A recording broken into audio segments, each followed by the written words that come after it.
Hi viewers, நான் உங்கள் Saibaba motivational ஸ்டோரிஸ்லேருந்து பேசுகிறேன். இன்றைக்கி நம்ம யாரை பற்றி பார்க்க போகிறோம் அப்படின்னா, இவர் வந்து world's greatest players of all time அப்படின்ற ஒரு லிஸ்ட்டில் இவருடைய பேர் கண்டிப்பாக இருக்கும். அவர் யார் அப்படின்னா பீலே.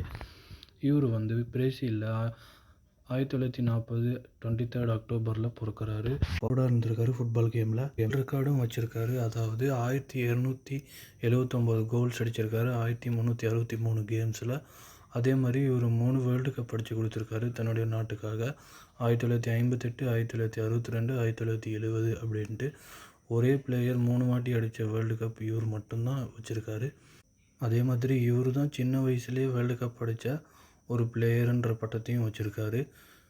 இவரை மாதிரி நம்மளும் ஒரு பேஷனை நோக்கி போனோம் அப்படின்னா நம்மளோட லைஃப்பில் சக்ஸஸ் ஆகலாம். இந்த மாதிரி மோட்டிவேஷன் ஸ்டோரிஸ் நிறைய வேணும் அப்படின்னா என்னுடைய சேனலை சப்ஸ்கிரைப் பண்ணுங்கள், லைக் பண்ணுங்கள், ஷேர் பண்ணுங்கள். அண்ட் ஏதாவது என்னுடைய வீடியோவில் பிடிக்கல அப்படின்னா பிடிச்சது அப்படின்னா கமெண்ட்ஸ் பண்ணுங்கள். தேங்க்யூ.